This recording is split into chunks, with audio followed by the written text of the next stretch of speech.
Hey there, welcome to the Recovery Playbook. Brought to you by the Menninger Clinic, a national leader in mental health and addictions treatment. We're your hosts, Dr. Daryl Shorter. And I'm Ryan Leaf. Our goal is to elevate conversation about substance use and addictions for anyone who may be impacted, including family. Our episodes will share real issues and the latest treatments and matters of interest to the recovery community.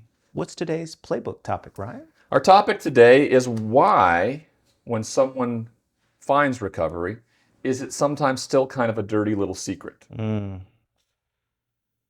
It's interesting that we bring this up right now because I feel like with social media, with Instagram and TikTok, there is kind of a growing movement of people talking about being in recovery, accessing mental health care, going to addictions treatment, and yet there's still this other side of it where people are hiding and concealing and still living a life in secrecy.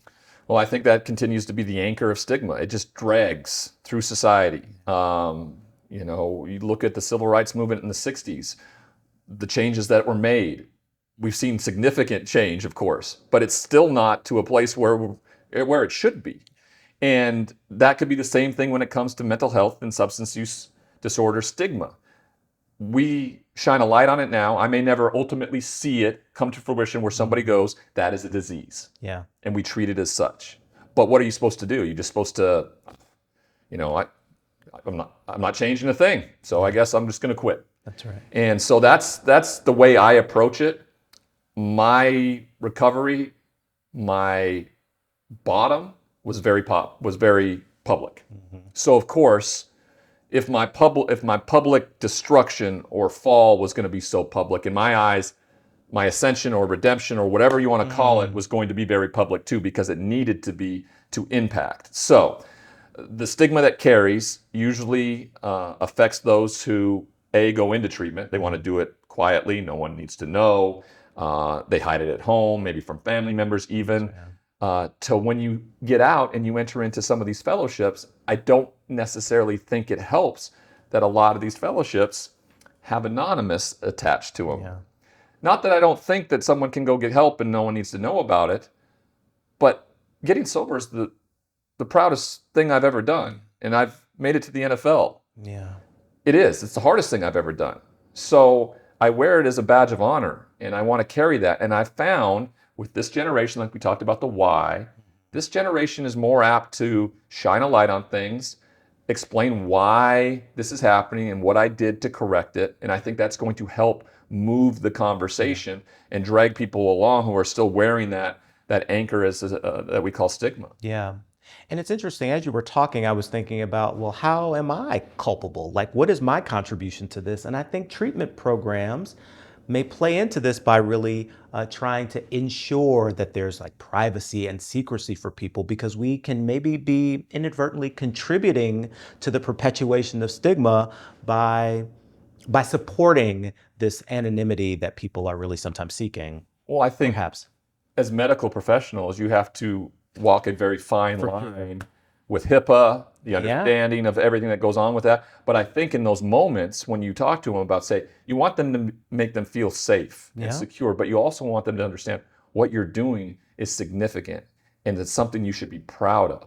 All right. This is something that we watch cancer survivors ring the bell after their final. That's right. I mean, these are public things. And if the continuation of conversation around this as a disease, by making it public when you find, when you're in remission, I think that's a really positive thing. And it's something that should be championed rather than, silenced because it's viewed as something negative. We've said it before. I use this as an example. A friend of mine who started a nonprofit had a son who was dealing with substance use disorder, while another neighbor friend had a son who was dealing with a form of leukemia. And the son and family that was dealing with the cancer diagnosis were brought food and comforted. And the son that was dealing with a substance use disorder, people talked about behind their back, and that wasn't the application to it. And so I think that, and I think where a lot of our conversations go here on the show is around stigma and trying to eliminate that. And that's a big part of it. And we're going to shine a light on it. Absolutely. But as a medical professional, I assume that it is a fine line to walk and navigate. Yeah, I mean, I think one of the challenges that we've had in the field of medicine is really trying to figure out how can we reduce stigma.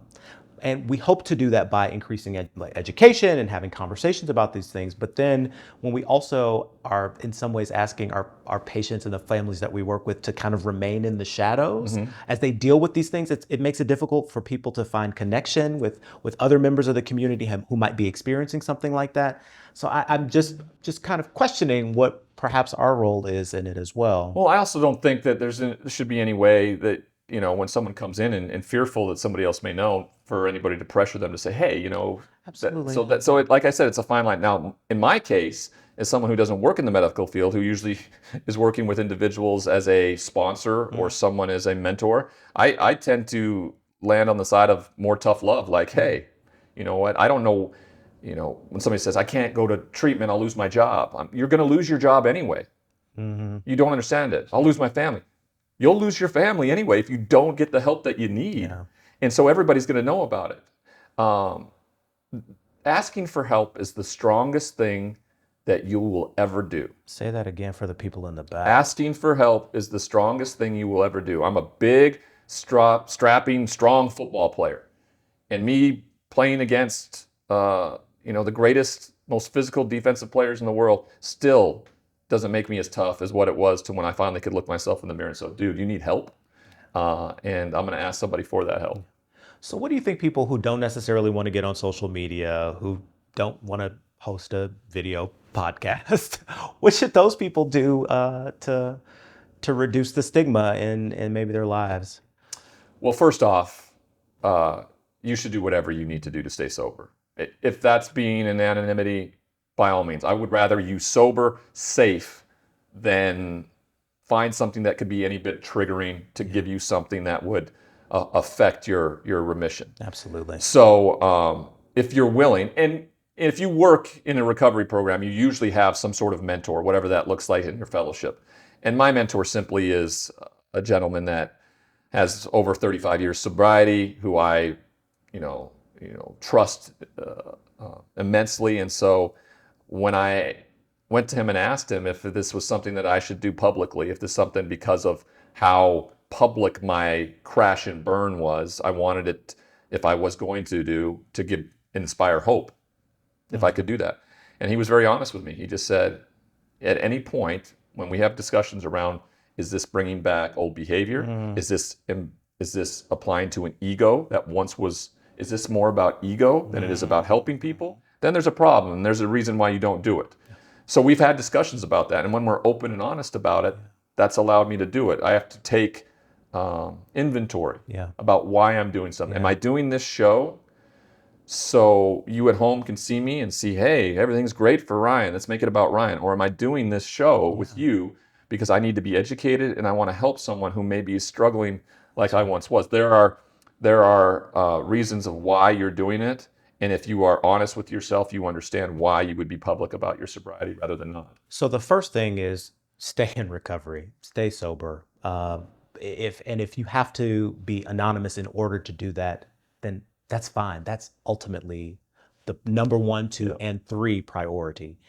And if part of your service is maybe stigma reduction, you don't have to do it publicly. You could do it very privately with maybe a close friend, but to do it with a spirit of trying to be of service to other people is kind of what I hear you saying. Yeah, and ultimately, one of the things that my sponsor told me, and those of you who are in recovery or who have been in and out or understand, he told me that the only way I can keep it is to give it away. And I didn't understand what that meant. And what he meant was, you now have this peaceful, unchaotic life because of recovery. And the only way for you to keep that is to give it away. And so now that makes sense. So the only way I get to have the life of my dreams, which is ironic because I thought the life of my dreams was playing football on Saturdays and Sundays or being a star and rich and famous. The only way I get to keep this life of my dreams that I have right now is to give it away on how I got it. And so that's why I do it. I think with that, nothing more needs to be said. Thank you for tuning in. We'll see you next time.